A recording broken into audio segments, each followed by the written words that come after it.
Hello all viewers, welcome to my channel edutainment focus plus. आप सभी का स्वागत है मेरे चैनल पर एडुटेनमेंट फोकस प्लस, जहां पर आप सभी को नॉलेज मिलती है मेनली इन टैक्सेशन फील्ड, साथ ही साथ न्यू अपडेटेड न्यूज़ और साथ ही साथ आप लोगों को टॉपिक वाइज सब चीज़ें मिलती हैं। ठीक है, तो आज हम लोग बात करने वाले हैं एक इम्पॉर्टेंट टॉपिक जो कि है ऑडिट। ठीक है, जैसे कि हम income tax, GST, TDS, TCS, account, tally, ये सारे टॉपिक्स को धीरे धीरे अपने चैनल पे डिस्कस करने वाले हैं। साथ ही साथ कुछ एक्स्ट्रा नॉलेज की वीडियो जो कि इम्पोर्टेंट है अपने फाइनेंशियली, और कुछ अपडेटेड न्यूज़। तो आज के टॉपिक में हम बात करने वाले हैं जैसे कि ऑडिट के बारे में। तो ऑडिट क्या चीज़ है? ऑडिट जो है हम अपने अकाउंट्स के फील्ड में इनकम टैक्स में सुनते हैं, तो काफ़ी लोगों को नहीं पता है एक्चुअल में ऑडिट होता क्या है। ऑडिट क्या है? जो अपनी बुक्स ऑफ अकाउंट्स हैं उनको इंडिपेंडेंटली एग्जामिनेशन करना, यानी कि जब उसमें सारी चीज़ें कंप्लीट हो जाती है उसको गो थ्रू रिवीजन के टाइप्स पे हम कह सकते हैं करना। तो इसको करा किया जाता है जब हम अपने सारी चीज़ें बुक को मेंटेन कर ही चुके हैं अकाउंट्स का, तो फिर भी हम इसको क्यों करते हैं, जिसको कि हम लोग ऑडिट बोलते हैं। तो यानी कि वाई इट इज़ डन। ठीक है, ऑडिट क्यों किया जाता है? तो देखिए, ऑडिट किस लिए किया जाता है हम इसको जानते हैं। To determine the accuracy of financial condition in statement, जो भी हमारी फाइनेंशियल कंडीशन इन स्टेटमेंट है उसको जानने के लिए कितनी हद तक वो सारी चीज़ें सही हुई है, हमने जो काम किया वो सब कुछ ठीक है कि नहीं है, जो भी हमारा प्रॉफिट लॉस है, जो भी हमने अपना गेन किया है, लॉस हुआ है, सारी चीज़ें जो हमने मेंटेन की है, इसके लिए। ये कब करते हैं हम?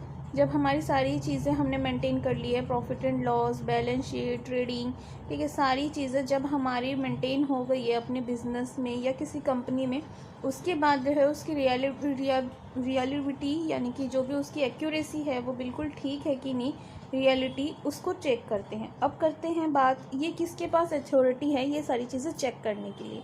किसके पास है? किसी एक सीए के पास, यानी कि चार्टर्ड अकाउंटेंट के पास, जो कि पूरी तरीके से अथोराइज्ड हो CAI के थ्रू। ठीक है, जो कि एक हमारा गवर्नमेंट की अथॉरिटी से है। लेकिन ये जो सीए है ये क्या होता है, एक प्रोफेशन हो जाता है इसका। जब वो ये काम करता है ऑडिट का सीए, उसको हम क्या कहते हैं? ऑडिटर। यानी कि जो ऑडिट का काम करता है, सारे कंप्लीट होने के बाद काम, जो लास्ट जो चेक इन करता है, यानी कि जो ऑडिट का काम करता है, उस पर्सन को हम क्या कहेंगे? ऑडिटर। चाहे वो मेल पर्सन हो, फीमेल पर्सन हो, उसको हम क्या कहेंगे? ऑडिटर। ये किस लिए किया जाता है? सारी चीज़ें को चेक करने के लिए, सारी expenses, income, profit and loss, सारी चीज़ें हमारी ठीक ठाक आई है कि नहीं, कितना हमने गेन किया है, कितना लॉस हुआ है, कितना इनकम हुआ है, कितने खर्चे हुए हैं, ठीक है, काफ़ी क्या कुछ हमारा ये काम करने के बाद इसका अच्छा हुआ है, ये सारी चीज़ें पता लग जाती हैं। ठीक है, अब बात कर लेते हैं इसकी ऑब्जेक्टिव्स की, यानी कि जैसे हम ऑडिट करते हैं इसके ऑब्जेक्टिव्स क्या हैं। और जब हम ऑडिट करता है कोई, या फिर आप कर रहे हैं या फिर कोई करवा रहे हैं, तो आपको क्या क्या चीज़ें ध्यान में रखनी है एक ऑडिट करते टाइम। तो चलिए पॉइंट टू पॉइंट हम इसको डिस्कस करेंगे।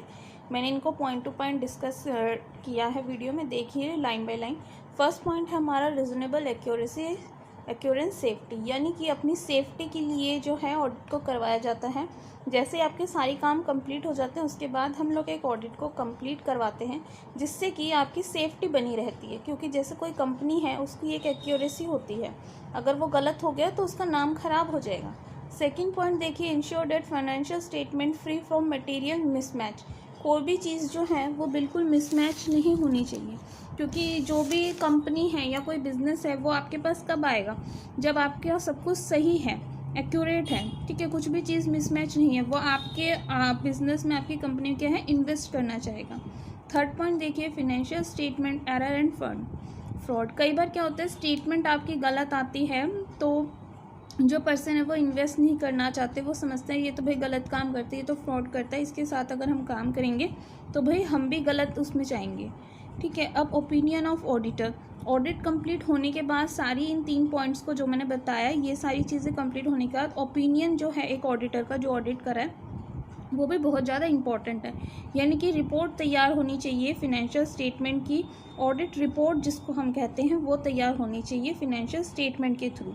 लास्ट जो है आपको communicate requirement of standard audit, यानी कि जैसे ही आपका ऑडिट कंप्लीट हो गया है, एक ऑडिट जो है उसकी स्टैंडर्ड रिक्वायरमेंट कम्युनिकेशन, यानी कि एक रिपोर्ट जो तैयार हुई है वो सारी चीज़ें जो है अच्छे से पॉइंट टू पॉइंट बताएं कि ये चीज़ इसकी कंप्लीट हुई है, साथ ही साथ उसका अपना सिग्नेचर करके कंप्लीट करना है ऑडिट को।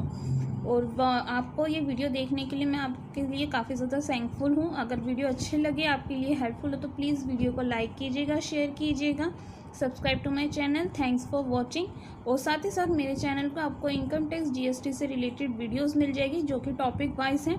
वो वीडियोस जो हैं रेगुलरली नहीं आ पाती है, लेकिन मैं कोशिश करती हूँ वीडियो को रेगुलरली देने की। और जो भी नॉन सब्सक्राइबर हैं प्लीज़ मेरे सब्सक्राइब कीजिए मेरी वीडियो को, ताकि मुझे मोटिवेशन मिल सके, मैं आगे बढ़ सकूं, साथ ही ऐसे इंफॉर्मेटिव वीडियोस में ला सकूं।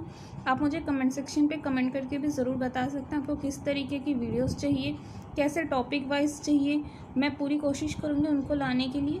Thanks for watching. Next time आपसे मिलते हैं।